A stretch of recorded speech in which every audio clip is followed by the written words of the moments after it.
माननीय सभापति महोदय,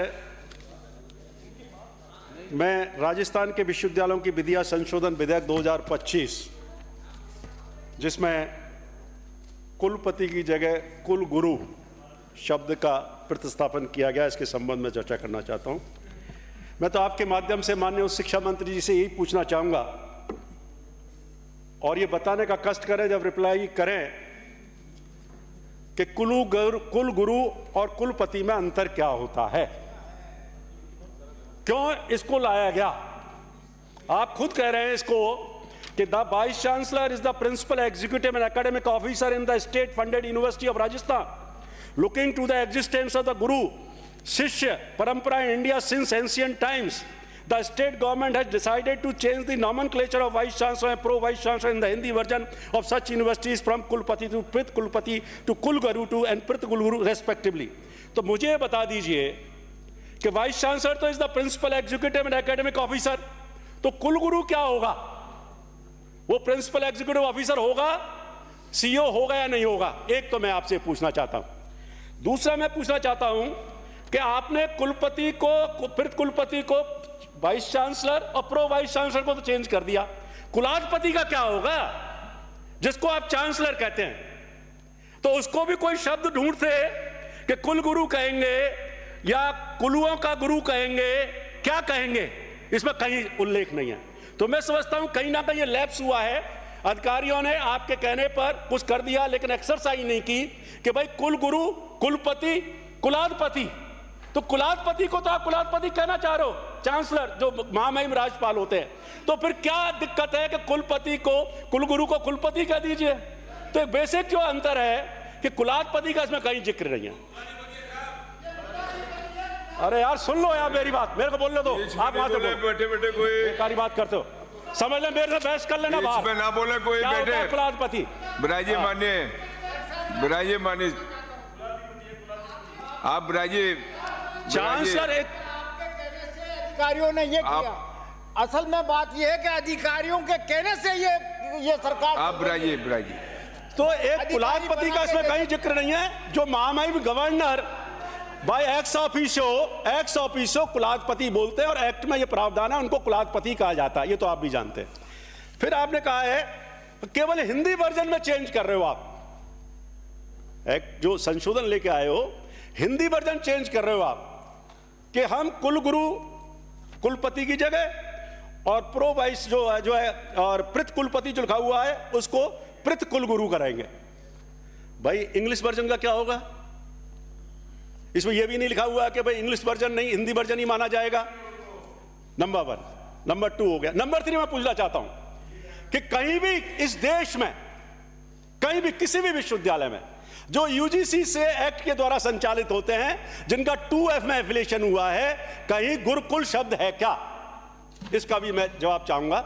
और अगर गुरुकुल शब्द है तो गुरुकुल की क्या क्वालिफिकेशन है? अब आपको यह भी डिफाइन करना पड़ेगा। जब आप अपॉइंटमेंट करेंगे, एडवर्टाइजमेंट निकालेंगे कुलाधिपति कार्यालय से, तो उस कुल गुरु की क्वालिफिकेशन क्या होंगी? वहां तो क्वालिफिकेशन दे रखी है वाइस चांसलर की।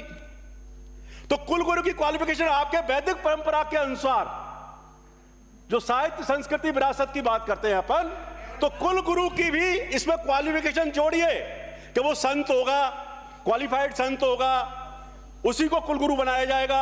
जो प्रोफेसर होगा उसको कुलगुरु नहीं बनाया जाएगा। तो कम से कम पूरा तो पालन करें। कुलगुरु अच्छा शब्द है, मैं उसकी आलोचना नहीं कर रहा हूं, बहुत अच्छा शब्द है, कहीं से आप लेके आए।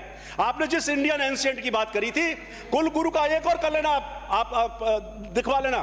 कुलगुरु होता है वो स्थायी होता है और कुलपति अस्थायी होता है, 3 साल के लिए अपॉइंट किया जाता है। कुलगुरु की अगर व्याख्या वैदिक साइंसेज में जाएंगे तो कुलगुरु होता है उस एक परिवार जो होता है उसका मुखिया, परिवार मतलब गुरु, उस कुल का गुरु होता है। और स्थायी होता है, जैसे राजपुरोहित हुआ करते थे राजा महाराजाओं के टाइम में, वो परिवर्तन नहीं होते थे। राजपुरोहित का बेटा ही जो दूसरा राजपुरोहित होता था, वो परिवार चलता रहता था।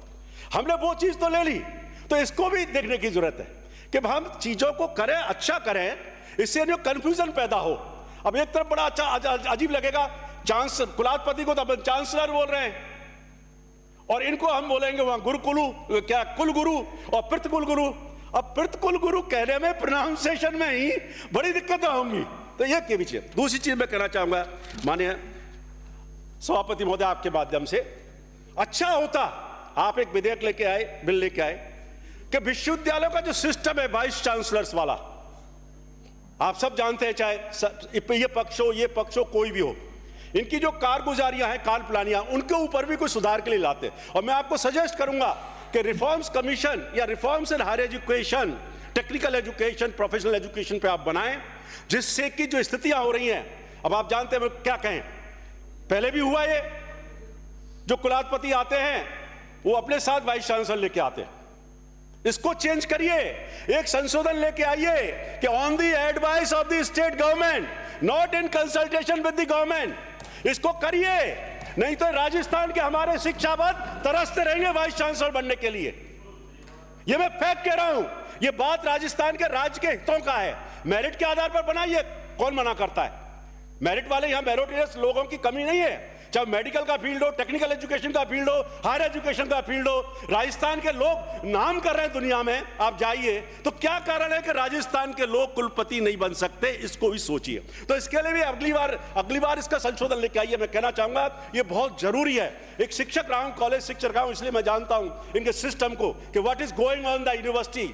आप चेक करिए। मैं मानता हूं राज्य सरकार के हाथ बंधे हुए हैं, कुलाधिपति कार्यालय उस पर करता है, लेकिन आप कुलाधिपति महोदय से बात करिए, मीटिंग करिए कि आप चाहते हैं सारी हायर एजुकेशन स्टैंडर्ड हम सुधारना चाहते हैं, क्वालिटेटिव एजुकेशन हम देना चाहते हैं। तो role of vice chancellor Bharatpur का आपको मालूम है, सुखाड़िया यूनिवर्सिटी में पहले क्या हुआ ये भी आपको मालूम है, सब कुछ मालूम है। तो क्या कारण है? जोधपुर सभी, ये नहीं मैं सबकी कह रहा हूं, ये पर्टिकुलर किसी का नाम नहीं, मैं तो सब कुछ जो आया है जिनके खिलाफ कार्रवाई हुई है या हो रही है, मैं सबकी बात कर रहा हूं। क्या कारण है? उसका कारण यही है कि गवर्नमेंट का कोई कंट्रोल नहीं है। वो केवल वो एक्ट में जो संशोधन हुआ उसको हटाइए, बात करिए और इसको करिए। एक बात और कहना चाहूंगा कि मैं इस संबंध में, क्योंकि हायर एजुकेशन का मामला है, ये मौका है, आप बहुत शरीफ और अच्छे आदमी हैं, इसलिए मैं आपसे कहना चाह रहा हूं कि इसमें इनिशिएट लें और इनिशिएट लेकर के इस काम को करेंगे तो बहुत अच्छा होगा। तीसरी बात मैं कहना चाहूंगा, डेमोक्रेटिक जो सिस्टम है यूनिवर्सिटीज का, सीनेट और सिंडिकेट, आप देखिए जो सिस्टम था वो बंद पड़ा है पिछले 10-15 सालों से, करीब 10 साल होंगे, आप चेक करवा लीजिए। क्या कारण है? स्टूडेंट्स का उसमें रिप्रेजेंटेशन नहीं हो पा रहा है।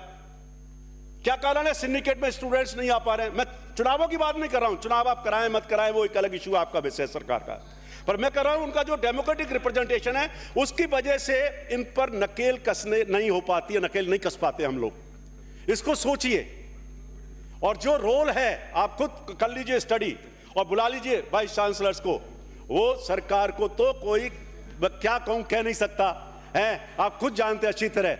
उस रोल को बढ़ाइए, सरकार के रोल को बढ़ाइए और क्वालिफिकेशन और इसके संबंध में एक संशोधन लेके आइए, तब जाके होगा। और फिर मैं ये आपको कह रहा हूं, ये इससे इतनी दिक्कतें होंगी आपके कुलगुरु की कि यूजीसी, क्योंकि ये कंकरेंट लिस्ट में है एजुकेशन, और आप स्वयं जानते हैं जितना भी यूजीसी की क्वालिफिकेशन इस पर लागू होती हैं, जो उनका एक्ट है उसकी, और उसमें आपने कुलगुरु शब्द कर दिया।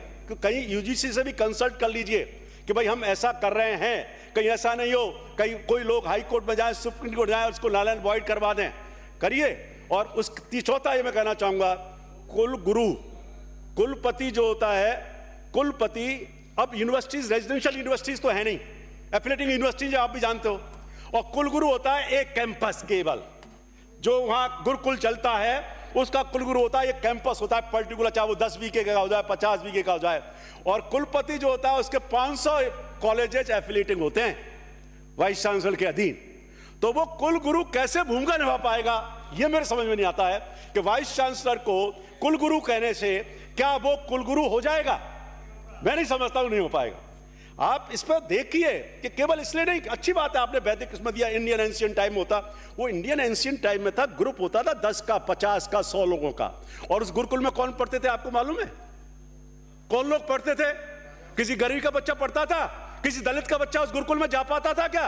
बताइए आप खुद जवाब दे देना। कौन से गुरुकुल में?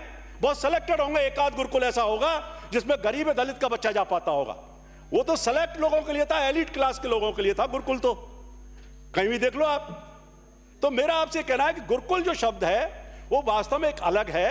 और फिर तो मैं एक और सजेशन दूंगा आपको कि इनका नाम राजस्थान गुरुकुल जयपुर करिए, राजस्थान विश्वविद्यालय की जगह।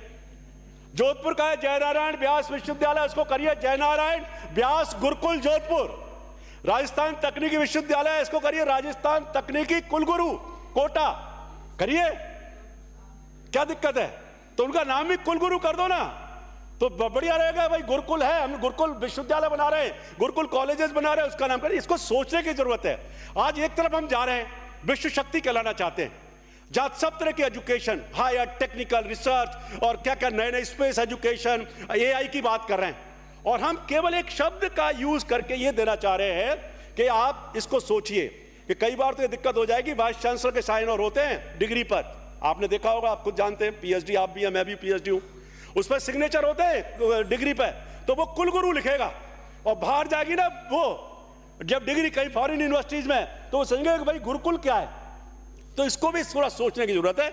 मेरा तो आपसे यही कहना है माननीय सभापति महोदय कि ये जो शब्द है इसके मुताबिक इसकी क्वालिफिकेशन भी तय करें, और फिर एक संशोधन लेके आए कि विश्वविद्यालय के कुलगुरु की क्वालिफिकेशन ये होंगी, तो इसका चेंज करना जस्टिफाई होगा। धन्यवाद सभापति महोदय, आपने मुझे समय दिया। श्री रविंद्र सिंह जी पाठी।